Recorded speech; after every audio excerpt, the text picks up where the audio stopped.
Hey, what's up, everybody? Thank you for watching another episode of Tee Off TV. Yes, that's what I'm calling it now, Tee Off. I'm your host, Matty T, and the topic I'm going to be teeing off on today, of course, is, the National Championship game from last night.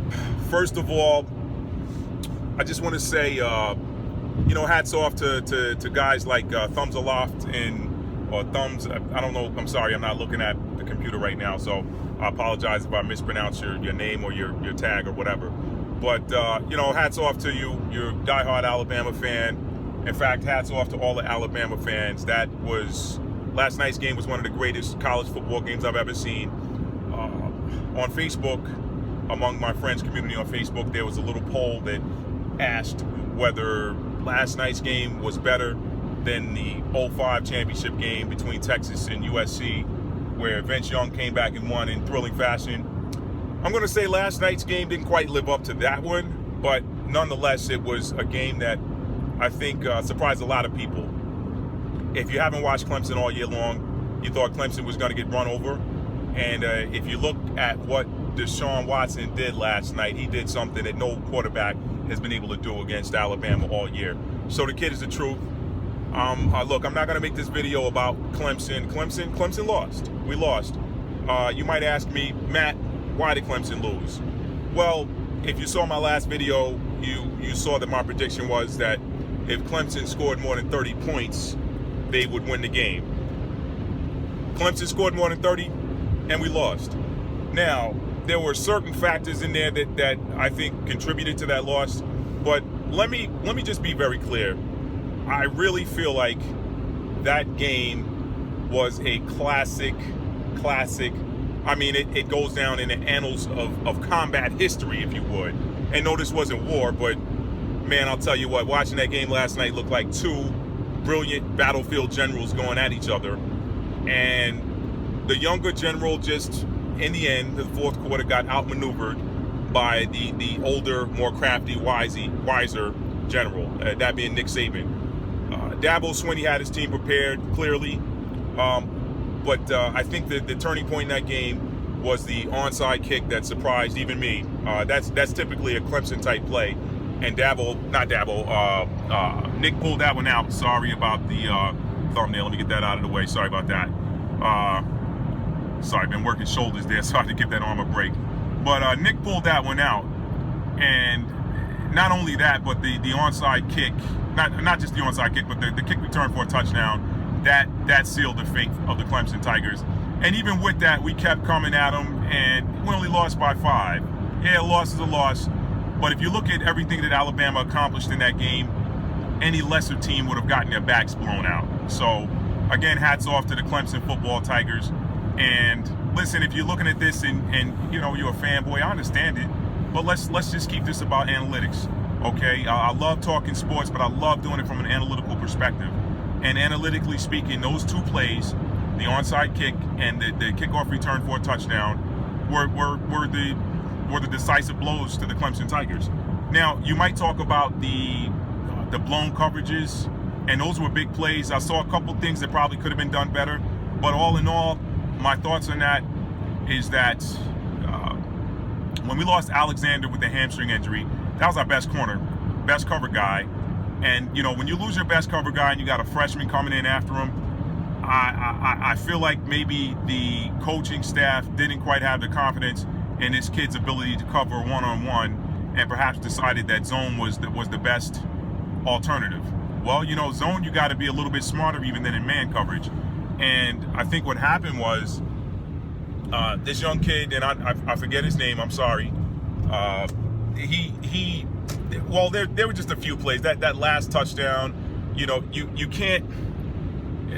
The safety fell down in trying to help out. He shouldn't have had to go over and help out on a play that the guy who's covering, the guy who was assigned to O.J. Howard, let him go. And that you just can't have that.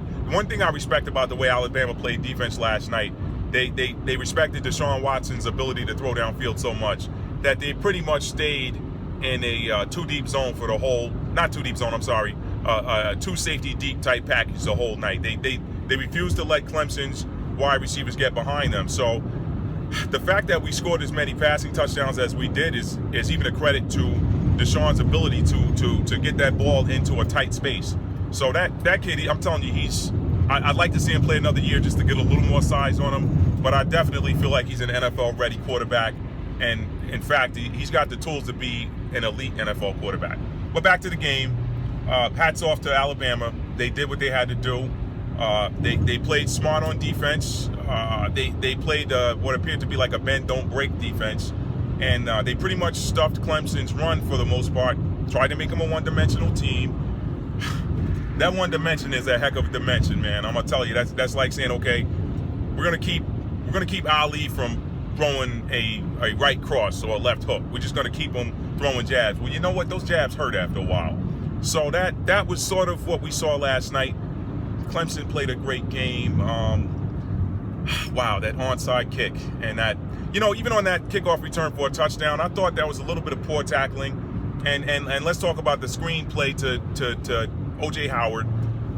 That defender had an opportunity to really go at it a little bit harder and perhaps shove him out of bounds. He went for what I thought was a poor tackle attempt in trying to, shoestring tackle him or whatever.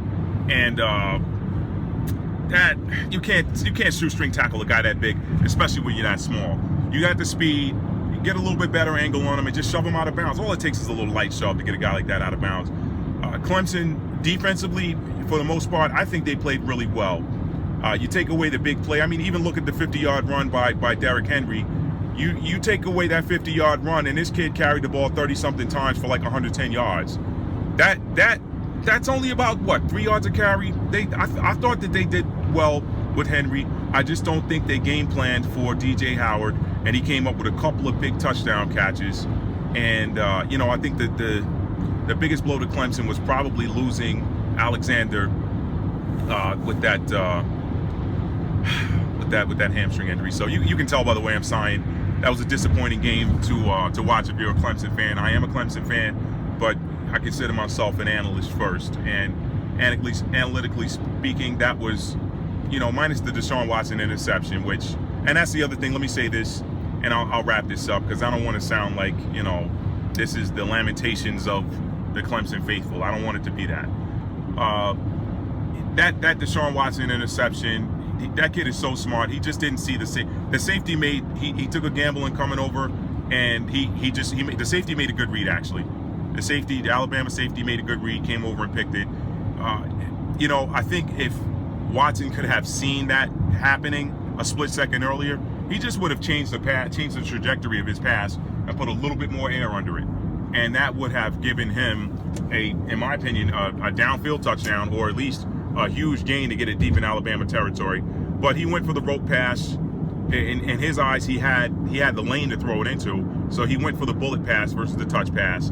And Alabama's quick, so I think he threw it that way with respect to Alabama's cover guys' ability to close. So I'm not all that upset with that interception. It was a great read by the safety. It wasn't like it was a poor read by Deshaun Watson. He saw a lane to throw into. He didn't quite. The safety let go. He released and went over. So anyway, guys, I'm going to wrap this up. I take my hat off to Nick Saban. He definitely, I think in the end, he outcoached Dabo Swinney and Clemson for them to do what they did and still come within 5 points. Heck, if they stop that last third down conversion by Coker, where he scrambled and got that first down, they stop him in the backfield and Alabama's got to kick a field goal, then it's still an interesting game because Clemson goes down, scores that touchdown. Now you get a 2-point conversion and it's a tied football game and you possibly go into overtime. So that was an exciting game. I'm not disappointed. I take my hats off to Alabama. You did a great job. You had a great season. Nick, good job coaching. Alabama defensive coordinators, good job. 45-40, 85-point scored in a national championship game. You can't call that boring. Listen, Clemson fans, you know what we do. We're going to support our team. And it was a great season. It was a great season. And Deshaun Watson, I think he's back next year. I think Clemson, I don't see any reason why we can't be in the same position next year. So for all of you who have tuned in and watched these videos, I really appreciate your comments. Please leave more comments. And again, my next video is going to be talking about the upcoming Australian Open. So if you're not a tennis fan, folks, I challenge you to watch a little bit of it. Tennis is to me, it's a form of pugilism without striking the other person, and that's one of the things I love about it. It's boxing, it's sword fighting, it's almost a combat sport minus the touching people. They really go at it. So I love it. Australian Open coming up next weekend. I think Sunday night kicks it off. It's officially Monday morning in Australia, so it'll be Sunday night around 7-ish, 7:30ish, somewhere around there. Look for Serena Williams to do her thing again this year, but I'll talk more about that in my next video. For now, I'm going to sign off. And again, I am an author. I invite you to check out the link in the description and check out some of my work. I'm a nonfiction author, but actually we're working on a crime thriller right now, and it'll be my first novel. I'm excited about it. I'm excited about the way the story's going, but more on that later. Check out my blog, www.mdtalford.com. The link's in the description. Thank you everybody for watching, and we'll be talking about the NFL playoffs upcoming and talking about some Cam Newton versus Russell Westbrook here soon. Probably have one of my boys in a studio setup, and we'll break that thing down for you too.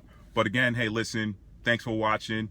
And like I always say when I sign off of these videos, hey man, listen, life is short, enjoy it.